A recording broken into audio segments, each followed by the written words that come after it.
EFF leader Julius Malema has once again defended his party's treatment of some media houses. Malema was delivering the closing remarks after the second National People's Assembly held in Johannesburg over the past 3 days. He said his organization associated with the media houses that didn't have agendas. Malema has called for alternative media platforms and the EFF's own radio station and print publication. A number of media organizations, including the Daily Maverick, Report, Caxton, Skopje and Investigative Unit Amapungani, were barred from attending the EFF Congress. Broadcaster ENCA withdrew from covering the event. Malema says media freedom is guaranteed, but only to genuine media. ENCA must know that we will fight them to the grave. In the same way we did with ANN7. We don't need their coverage.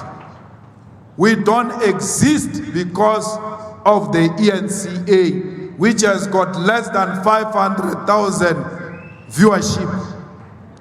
My Twitter followers is bigger than ENCA. The EFF got more votes than the viewers of the ENCA. So we don't need the ENCA. SABC, we need you. Relax. ENCA, we don't need. 405, if you are going to continue the way you have been covering here, you will become the best alternative. You are hard, you are attacking, but you do that with humility and with respect. Because we are Africans. It doesn't matter how robust we want to be, there should be limit. Because as African people, we always treat each other with respect. And the EFF also says it wants to build a private school for children from poor families. The newly re-elected leader, Julius Malema, saying today that the school, which will probably be built in Alexandra township north of Johannesburg, will be named after Winnie Madikizela-Mandela. It's expected to be built in the next 5 years. The EFF has also resolved to expand its influence across Africa through the establishment of a continental council to agitate for the removal of repressive regimes. We're joined now live by Manqoba Mchunu, who's still at Nasrec South of Johannesburg, where the EFF has just concluded the Congress. So we've just given some of those highlights there. So just those final resolutions, Manqoba, what else came out of it?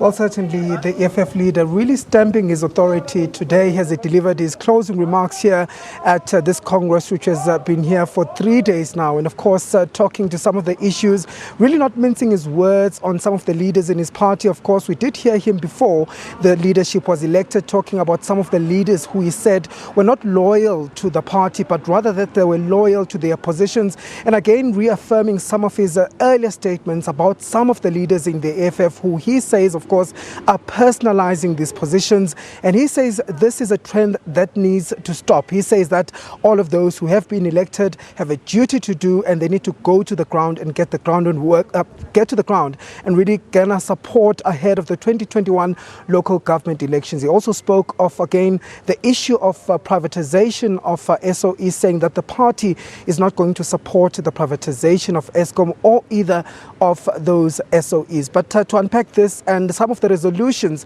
that the party took, I'm now joined by political analyst Levi Ndo. Levi, thank you very much for your time. Let's start with Malema's speech this afternoon. Of course, he spoke tough on some of the leaders and leadership within the party. What did you read from the tone of his speech? Good evening to you, Manqoba. I think indeed we had a very long day, but very fruitful for the EFF. The tone for the president of the EFF, for me, was a bit different from the political report. I could see the leader of the EFF speaking straight from his heart, and he positioned or provided a posture for me that was saying that this is the baby, the EFF, that need to be nurtured, and this is the party for the future. And what stood out for me was when he said to the delegates that this committee is going to ensure that we build a school for the poor. And that for me stood out, and it actually posed a challenge not only to other political parties but to other businesses out there, to say they can still provide or do a lot in terms of social responsibility, and as the political party they are actually in the forefront of actually establishing that. Speaking on that, how feasible is this? Do you see it happening? Because he really said that, if you don't deliver this, you don't have to vote for us in the next coming Congress because we would have failed. Is this something that you see them taking seriously in the next 5 years? I think the only statement that says that if we don't deliver on this one, please take us out of the office. But it's also feasible. In the South African education sector, you would still have private schools being established. But what I liked about the ideal school is that the school is actually going to be built specifically for children that are coming from the poorest families, and the area that they've actually identified is Alexandra. And we all know the conditions of the people that are actually staying in Alexandra. Those poor kids are actually going to benefit, and indeed they say that they're actually going to go to these schools free of charge. And that for me, it's a step in the right direction, but indeed poses a huge challenge for all those who have to contribute to social responsibility. Okay, let's look to the message that he spoke about, of course, leading up to the 2021 local government elections. He did have some marching orders for his supporters, saying that they must go work on the ground. But do you think that the EFF is ready to govern? I mean, he spoke of running the 3 metros, being PE, Johannesburg and Tshwane.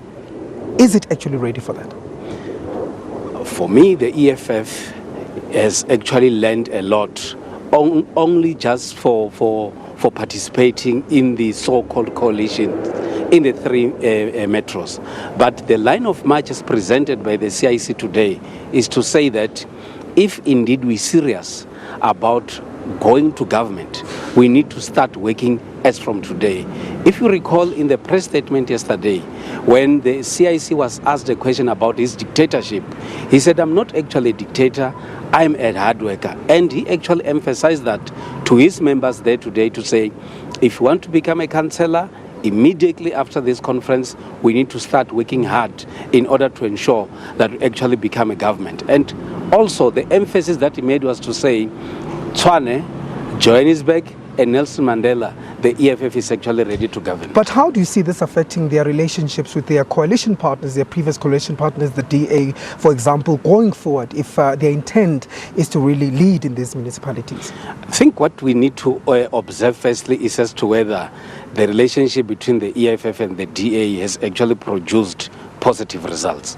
And the instability in the 3 metros, for me, it's a clear indication that the relations or the coalitions or the working together of the parties did not work. And I think they're actually sending a message to say coalitions didn't work well for us, and that is why we want to go for the outright running of these municipalities. Whether the citizens are going to respond positively or not, that is actually in the hands of the voters. Okay, let's hold it there for now. Levi Ndo, the political analyst here, joining us here, of course, to unpack some of the issues that were raised by the president of the EFF, Julius Malema. It's back to you in studio.